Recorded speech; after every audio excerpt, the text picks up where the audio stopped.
नमस्कार, मैं शिव कुमार। आप देख रहे हैं कुशीनगर की आवाज। क्या निराश हुआ जाए? बिल्कुल नहीं। हजारी प्रसाद द्विवेदी की निबंध की वो पंक्तियां, निबंध का वो शीर्षक क्या निराश हुआ जाए, वर्षों पहले उन्होंने लिखा था। एक ऐसे दौर में जहां निराशा हावी थी, लेकिन वो निराश नहीं रहे। आज भी वही दौर है। आज का जो दौर है, इस समय निराशा तो अपने चरम पे है। एक ऐसा दौर जहां लोगों के एनपीएस बढ़ रहे हैं, लोगों की संवेदनाएं मर रही हैं, देश कर्ज के दलदल में फंसा जा रहा है। मजदूर जो वर्ग है लगातार रसातल में चला जा रहा है। मजदूर जो वर्ग है, जो लेबर्स है, 500 रुपए नियमित दिहाड़ी कमाने के लिए असमर्थ हैं। मनरेगा की जो योजनाएं हैं वो 100 दिन काम देने में समर्थ हैं। लेकिन ऐसे ही दौर में देश के सबसे बड़े पदों पर रहने वाले लोगों के घर 500 के जले हुए नोट पाए जा रहे हैं। जी हाँ, मैं बात करने वाला हूँ आज जस्टिस यशवंत वर्मा के बारे में, जो कि हाई कोर्ट के दिल्ली के जज हैं। और हाल ही में उनके घर में 14 मार्च को आग लगी थी। उनके रसोई या किचन या यूं कहें कि स्टोर रूम वाले कमरे में आग लगने के कारण दमकल विभाग को बुलाया गया और आग बुझाने के दरमियान ऐसा माना गया, लोगों ने सूचना दी कि उनके रूम से 4-5 बोरिया नोट पाए गए, 500 की गड्डियां पाई गई। और तो और अगले दिन सफाई कर्मियों ने बताया कि कूड़ेदान से जली जली 500 की नोटें पाई गई। जी हाँ, तो क्या यही गांधी का देश है, यही नेहरू का देश है, जिसका स्वप्न देखा गया था कि जहां एक वर्ग 500 रुपए कमाने के लिए असमर्थ हैं, वहीं दूसरे वर्ग के पास 500 के हजारों लाखों के नोट जले हुए मिल रहे हैं। इस घटना का पर्दाफाश हुआ कुछ दिनों के बाद, क्योंकि दिल्ली से देहात तक घटनाएं पहुंचने में टाइम लगती है।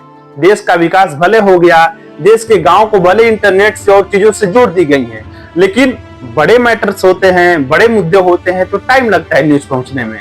और जज साहब के घर एक घटना हो और जल्दी से बात पहुंच जाए, लेकिन पहुंचा। ये कहा गया है कि सत्य को छिपाया नहीं जा सकता और सत्य उजागर हो चुका है। आप सभी लोग जानते हैं कि जज साहब ने यह भी बताया कि जज साहब को फंसाने की कोशिश की गई है।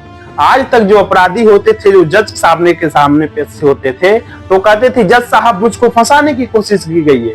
लेकिन एक ऐसे देश में जहां जज को ही फंसाने के लिए षड्यंत्र किया जा रहा है, तो क्या माना जाए कि जज भी सुरक्षित नहीं है, कि जज को फंसाने की कोशिश की जा रही है?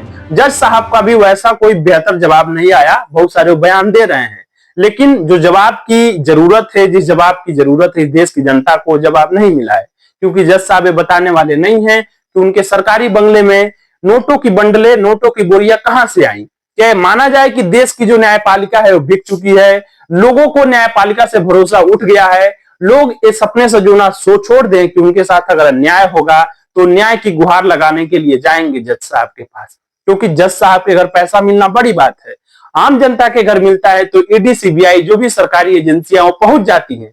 माल कम मिले या माल ज्यादा मिले, बहुत बड़ा वायरल हो जाता है, मुद्दा चलने लगता है। लेकिन जज साहब के घर में इतना बड़ा कांड हो गया, कौन जिम्मेदार है? हालांकि सुप्रीम कोर्ट ने निर्णय लिया है, 3 सदस्यों की जांच टीम बैठाई गई है, जांच पड़ताल होगा कि क्या निर्णय आता है, क्या चीजें हैं, तब तक कुछ नहीं कहा जा सकता है। लेकिन जो चीजें सामने आ रही हैं, लोगों तक पहुंच रहे हैं, तो मानो तो यही जाए कि क्या निराश हुआ जाए? नहीं, बिल्कुल निराश होने की जरूरत नहीं है।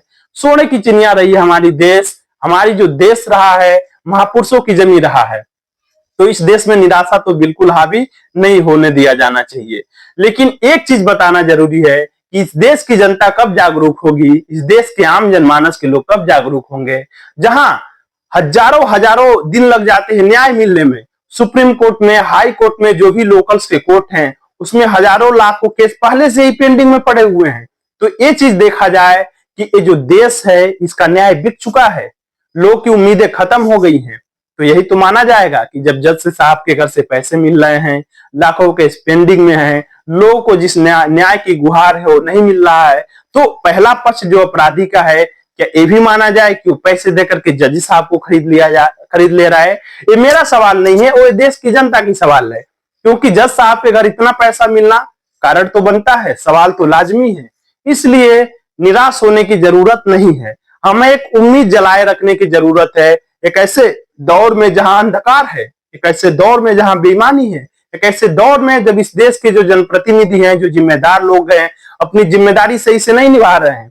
नहीं तो जज के घर नोट मिलना तो समझिए ये देश तो एक यातना गृह बन गया है, न्याय मर चुका है। क्या ऐसी चीजें मान ली जाएं?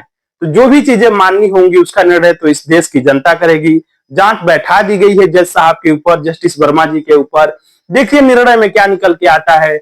देखिए जज साहब क्या मीडिया के सामने बताते हैं कि वो जो पैसे उनके घर में मिले हैं बंडलों में बोरियों में, वो कहां से आया?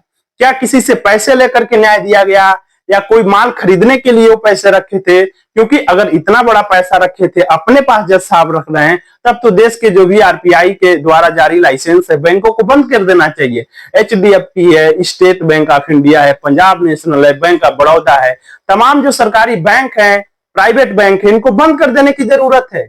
क्योंकि जब सारे पैसे स्वयं ही रखे जाएंगे, स्वयं के कमरे में रखे जाएंगे, तब तो इन चीजों को बंद कर देने की जरूरत है। तो देखते जाइए इस देश में क्या क्या होता है, और आप लोगों को जागरूक और समझदार बनने की जरूरत है। ये मान लिया जाए कि न्याय बिक गया है, बिल्कुल नहीं, न्याय बिक नहीं गया है, न्याय को बेचा जा रहा है। बहुत बहुत धन्यवाद।